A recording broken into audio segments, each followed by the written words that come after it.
Coming up on the Leadership Growth Podcast. And it often comes down to, are we able to feel like we can continue to make a difference? Can we add value? Can we wake up in the morning and feel somehow validated or appreciated for what we do? Now, this does not mean that we have to get the gold star or the first prize trophy every day. No. It means that there needs to be some level of validation that what we're doing in the team or organization, people appreciate, they recognize. Yeah. It's a valuable contribution. And we find when people feel like they can no longer make a valuable contribution, that is when it starts going downhill.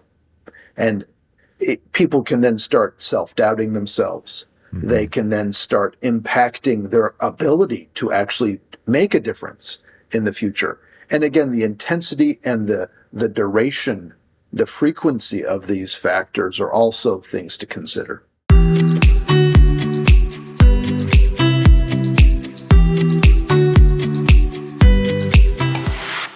Hello, everyone, and welcome to the Leadership Growth Podcast. I'm your host, Daniel Stewart, joined by my brother, Peter Stewart, and we're here to talk about great tools and ideas to help you advance and grow your leadership ability. Peter, always a pleasure to hang out with you and do another episode here. Great to chat. It's exciting to dig into what we have to chat about today. Absolutely. So, folks, as we are all managing through challenging workplaces and experiencing and working through all of these potential dysfunctions in the workplace, we're going to talk a lot about ways to manage yourself, your team, your organization within dysfunctional workplaces. So that'll be a great topic. And so let's start off with an insight of the week that actually kind of relates a little to this larger topic. And coincidentally. So Peter, yeah, incidentally.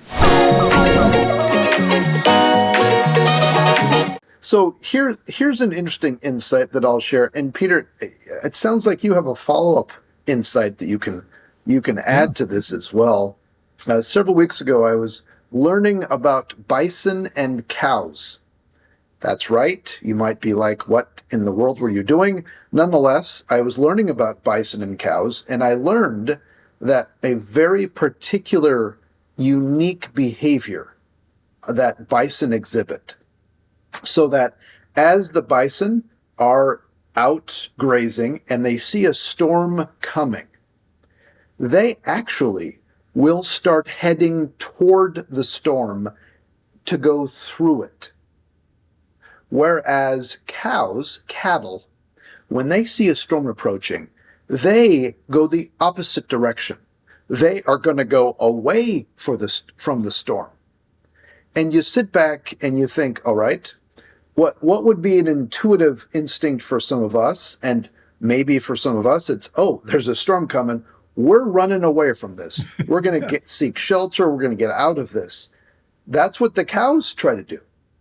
The bison, though, they run toward it. And the interesting reality is, as you go toward the storm, you actually will experience the storm for less time because you're going opposite. It's going over you. Yes, you're going to get the full brunt of it, but you're going to go into the storm versus away from it. And so as we think of the levels of uncertainty, of fear, of distraction, of high workload, and yes, dysfunction, it's an interesting idea to look at and say, okay, if I was a confident, proactive person in terms of how I'm responding to the situation and go toward the storm, what would that look like? How would that benefit me versus going away from it in that more passive or reactive approach? Peter, what would you add to this? Yeah, I think it's such a helpful analogy as you think about the nature and the reaction to each of us has to, okay, is a storm coming? What do we do? And to think, when are we acting like a bison and going toward it? Trying to just, okay, head down. Admittedly, we're going to get drenched. We're going to get hit. It's going to be rough, but let's head toward it to get through it as quick as we can. is a way to look at it. It reminds me, as you think about how surfers, and even as we'd be out, growing up and out boogie boarding in the ocean, in the waves, as you're trying to get out farther and farther, when you really are trying to get past some of those big waves, you can't just sit there on top of the water as the wave comes. Otherwise, it's going to continue to take you toward the shore. The best way to handle those larger waves as you're getting past them is to really dive into them. You swim under that wave, because then you're able to go against that force toward the shore, because you're trying to get out to catch the big ones to then ride in, which is a lot more fun.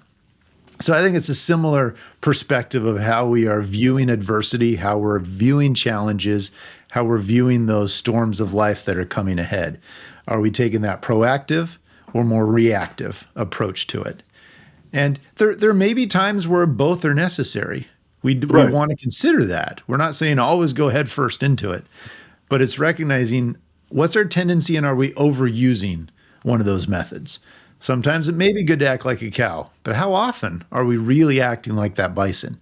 And maybe we need to utilize that and flex that a little bit more. And what I really like what you're bringing up here is neither approach is inherently good or bad necessarily. They're both around. Bison and cows, they survive, That's true. Correct. They both have survived. It's simply a matter of how they choose to experience the upcoming challenge, which is actually one of the main themes we want to emphasize here today, as we now kind of segue into how do we manage through and amid and during dysfunctional workplaces. Because too often we find ourselves, the collective we, within a challenging circumstance. And whether that's because our boss is nuts or the environment is just crazy, whatever it is, when we are in this dysfunctional situation, one of the first things to remember is that we always have choices.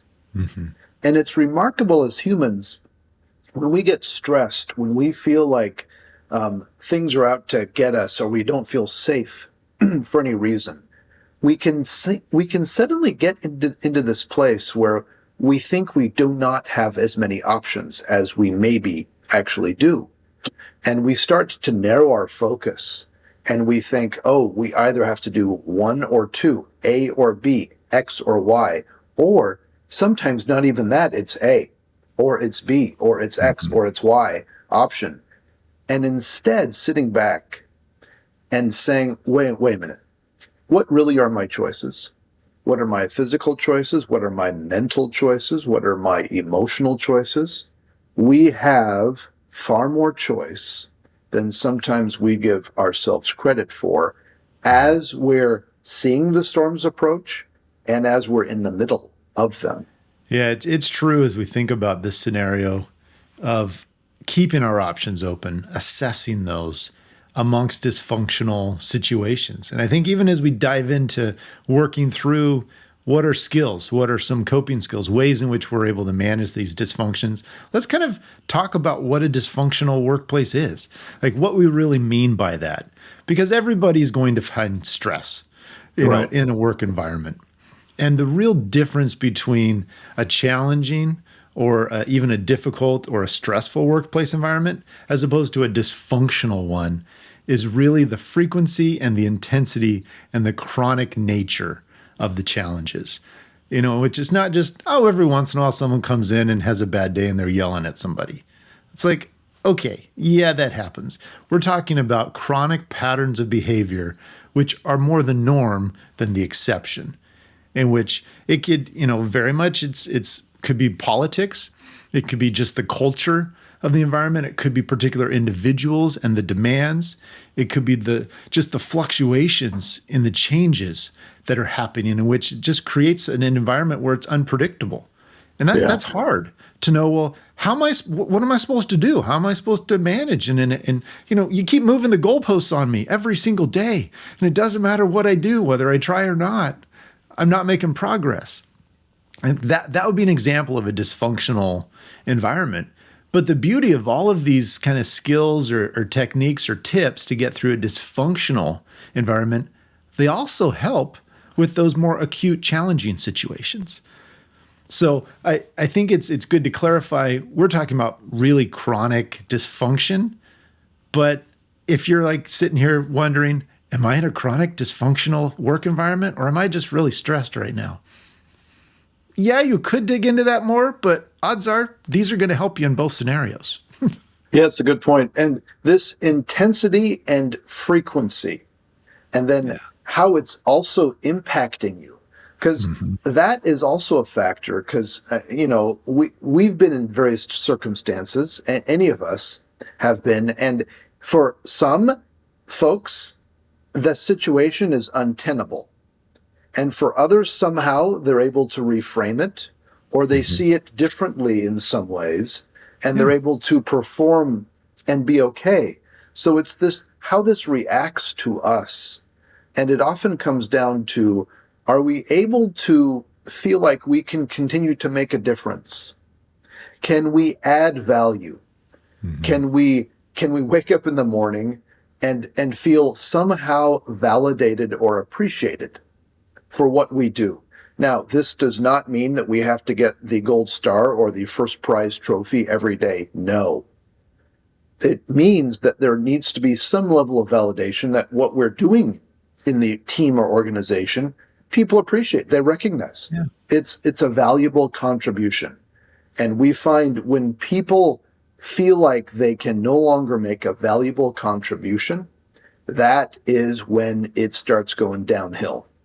And people can then start self-doubting themselves. Mm-hmm. They can then start impacting their ability to actually make a difference in the future.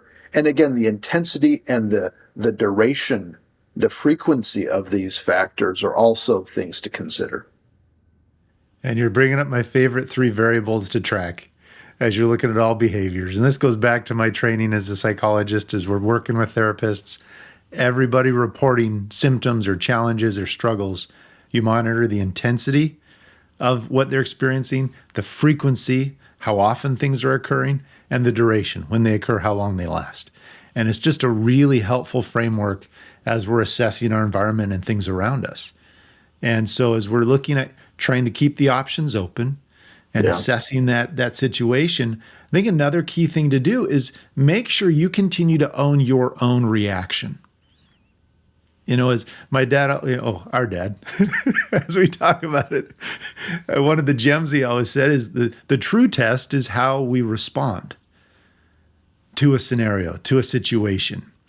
And that's where you're keeping those options open, but you're having that check to say, all right, am I just following in the pattern that I'm having difficulty with? Am I perpetuating this? Or am I able to pause, to stop, and to react in a way that's consistent with my values? It's consistent with the way I want to come across. Yeah. And that takes some courage sometimes, and it takes intentionality so that we're not just reacting to the environment we find ourselves in. You're reminding me. So many years ago, I I was working internal in a large organization. I was not a consultant. I was working inside, a full-time employee, and I was assigned a new boss. And I had known this new boss for several years beforehand, and she really did not have a good reputation. She often undermined other people. She helped get several great people fired because she just didn't like them. I mean, there was a history and a pattern. And I remember when she was assigned to be my boss, uh, and I shook her hand as in our first kind of meeting that we had, and there was just this voice inside of me that just said so clearly, "I cannot trust you." And it was one of those things that I'm like, wow. I was even kind of shocked for myself as I recognized that, but it was so Because loud and clear. you generally are a trusting person. Like Right. you I'm going to meet give a lot somebody, of benefit of the doubt. Yes. yeah, you give them that, like, I'm going to trust you until proven otherwise. But it sounds like this Correct. scenario, you were approaching it with, whoa, there's some red flags. There's some caution tape right here for one reason or another. Yeah. Yeah. Yeah, and the level of dysfunction that seemed to follow her wherever she went was just consistently high, and so now I'm on her team, and I will admit, so I was there for about a year, and that's when I knew it was no longer sufficient. It was not good. I needed to leave personally, professionally. Mhm. It was not a helpful situation, and there was no change going to be happening, despite every effort to try to make some level of change and improvement. And so, enduring that year, I will admit, it took a while, months, even a year or two afterwards, to fully clean out. Do I say trauma? Do I say residual effect? The Yeah. impact of that, because that was a very, very challenging circumstance. No matter what I did to remind myself of my choices and options and to reframe, it was incredibly challenging to work for somebody that you knew would just not have your back, and not just neutral, like in a negative way. And I share that both because it's a personal thing, and I would bet listeners can relate to that in some way. Mhm. The other reason I share it is just as a reminder, I'm always amazed how long people stay in dysfunctional situations. And we all have various reasons. Mhm. The point, though, is to recognize what it is and to see what you might do to change, to impact it in positive ways, remember Mhm. choices, and yet at the same time be kind to yourself as you're experiencing it. And we can dive deeper into all of these things. It's just Yeah. always amazing how long people stay in harmful situations for various reasons, and they're understood. It's just a challenging situation to be in. It really is, and I appreciate you sharing the experience you've had, and as we've talked through that situation over the years, and there's still times that you'll have a little trigger or flashback to situations from that they go through. So it is. I mean that professional, that institutional trauma, it can be very real, and having that ability to assess when is this getting to the point where this is having a significantly negative impact on my life. And I think as you look at how you view the day coming in, when you wake up in the morning and you're heading into work, or if you're driving in, if it's remote and you're heading into your, opening your laptop or whatever, how are you viewing the day? How are you viewing those interactions? What's that level of dread that you might be feeling? What's that level of, negative anticipation or fear? And it's owning that, it's recognizing that and tracking how long that's happening. But a real key sign is when you're finding the impact is outside of your professional life as well. You're Mm, bringing it home with you. You're taking it once you've clocked out. And that sure has a lot of different meanings nowadays of what that really looks like. But how does that impact your friendships, your family relationships with your significant other or partner? You know, are they seeing a change in you and being aware of that? So that leads to an important skill, or I think a tip. It's leveraging the social support you have, yeah. leveraging that support system, paying attention to the feedback they're giving you. Hey, are you noticing things? Am I different? I feel a little bit down, and sometimes you might need to ask that. Others, they might volunteer it. Say, hey, we're seeing it. You're a totally different person. And they're coming from a position of love and support. And I Yeah. believe genuinely most people are, especially when they're family friends, they care about you. So how do you hear that? And then what do you do with it? Yeah. Yeah, it can be such a sign when others in your support group, and this Mhm. is within work, outside of work, your family, friends, people who genuinely care about you, have known you outside of work, have known you for a while, and you care about them, and you know that they love you and appreciate you as a human.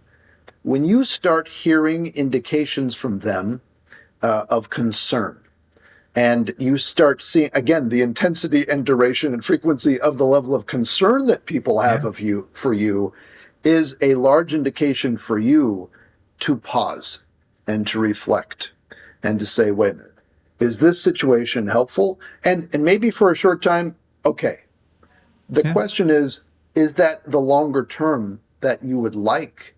And this is one of the most important parts that we can emphasize today is in any dysfunctional situation, any situation where you don't feel safe, where you feel you cannot add value, and it's a challenging thing for you, is to reflect on what do you value?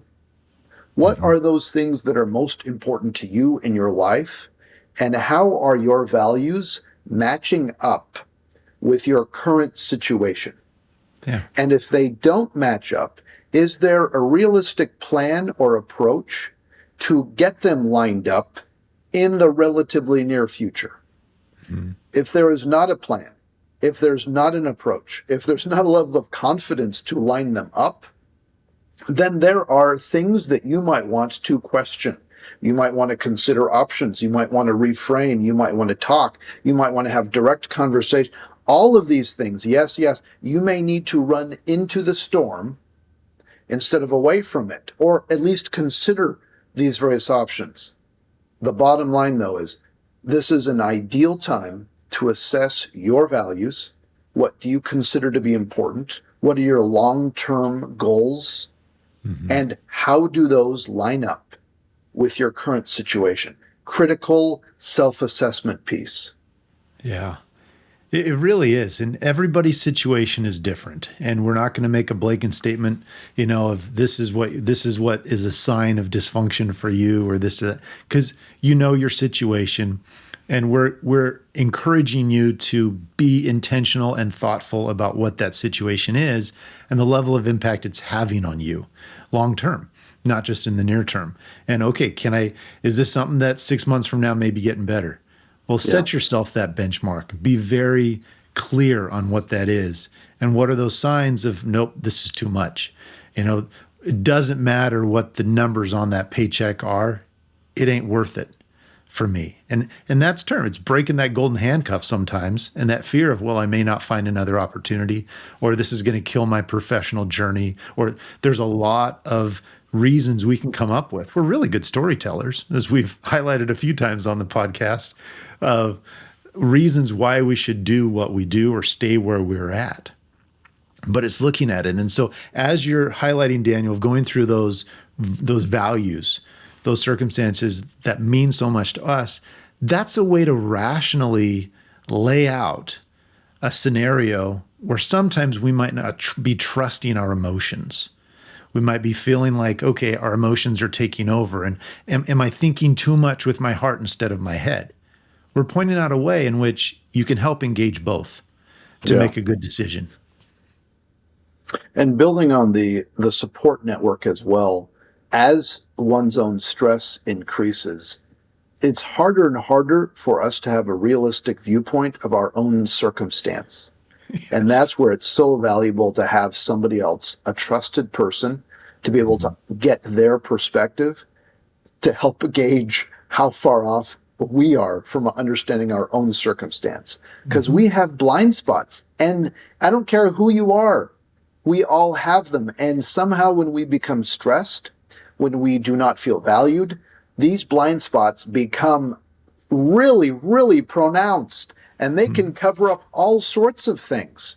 Thus, it's just so critical to get somebody else's perspective, and whether it's one person or several, getting their input, and for us to take a pause and to genuinely listen around what are we hearing? What does that mean for us Mm-hmm. as well? Now, the other thing we can touch upon here is the level of stress that we have. We're familiar with the stress curve.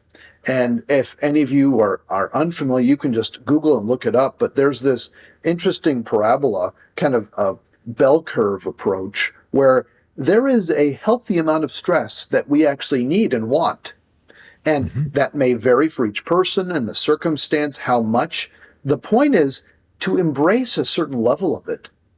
However, there is that point, and the point can differ for each of us when that good stress suddenly starts turning into the bad stress. And that bad stress is then indicative of all of these other factors and qualifiers that we've been talking through in terms of the impact for you, your family life, your friends, your professional life.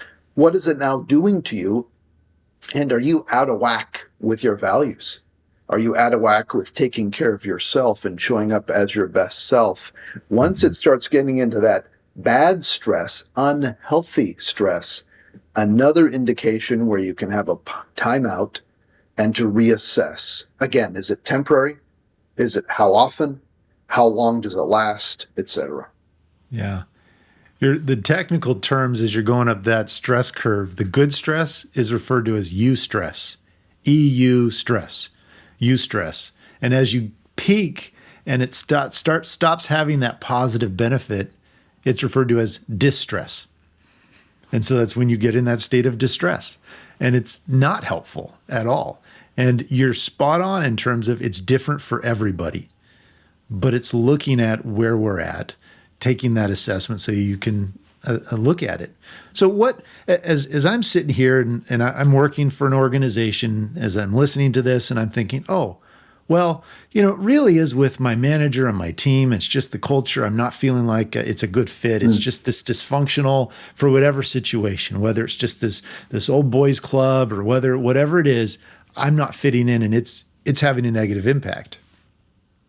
I can, if I feel safe, go to the HR representative, share some of those. But what if people are scared to do that? What if the dysfunction of an organization is even infiltrated into that area? It's like, what are the options people have? Yeah. Well, one thing that we want to avoid doing is becoming part of the dysfunction and adding more dysfunction. Yes. Which can be such a challenging thing because we are often going to be greatly influenced by the environment and the culture and the way things are done, and especially how our boss behaves, how others, and it can be an easy temptation to start acting and contributing and encouraging the dysfunction itself. And this is where people can step back and say, wait a minute, did I just do passive aggressive behavior where I normally would not, but I did not have open, direct conversations? I was saying one thing and then going about and complaining and doing something very different. That even simple passive aggressive behavior example, where can you make sure you are not adding to it, but instead choosing to have direct, frank conversations, excuse me, as best as possible, and to be able to see what you can do to change and influence instead of becoming part of the problem. And that's where you go back to, what are my values? What do I want to stand for? Instead of becoming and adding part of the dysfunction yourself. And sometimes it can be insidious and you start behaving like this and you are unaware that you're doing it. Again, support and others to kind of, kindly kick you upside or smack you upside the head and remind you, wait a minute, what are you doing? What are you doing? So one of the first things to do is to not dive in and become and add to the level of dysfunction itself. Yeah. And as you're trying to promote and have some of that clear, candid conversation to counter, to try and change, to try and adjust, that takes effort. That takes energy. That takes courage. It is hard to do. And trying to do it is needed. We can't just say, oh, great, this is a dysfunctional situation. Boom, ripcord, I'm out. Now, sometimes that might be the case, but why not try and have some of that dialogue? Try and head into that storm to have some of those conversations with some of your peers, with your boss, with might be this is how the behavior is impacting me, and I want to be able to be here and continue to contribute and work here. What options do we have here moving forward? As you're talking about it. So as you're broaching that, again, that takes courage. So that's one thing we can do. And another one is to make sure, however long this might take, are we taking care of ourselves? That's a great one. Are we taking that time for some renewal to be able to recharge? Are we monitoring our energy levels? Are we intentionally having some of that de-stress time? Yeah. Whether it's going on a walk outside, whether it's just time sitting there vegging, playing a game on our phone, or watching a stupid show that's mindless, we, whatever it is for us, what is a de-stress, a detox from that environment that you need. And it's intentionally scheduling that in to help. Because in many ways, stress is like a bucket, and it fills. And you're going to keep filling that. The stress is going to keep getting dumped into that bucket. And our Yeah. goal is to try and get spigots and holes and other ways in that bucket to let that stress flow through, to let it drain out. And the more we can and be intentionally turning on those little valves and spigots so that the bucket doesn't overflow, we just let it flow through. That's what a lot of these tips are doing at a very just high level. It's teaching us how we are managing and coping with these significant environmental stressors that are around us. Yeah. I like the analogy of the bucket, that you don't want it to overflow. If you imagine all this liquid is distress, you got Yeah. to have release valves. You got to have holes. You got to have ways for it to drain.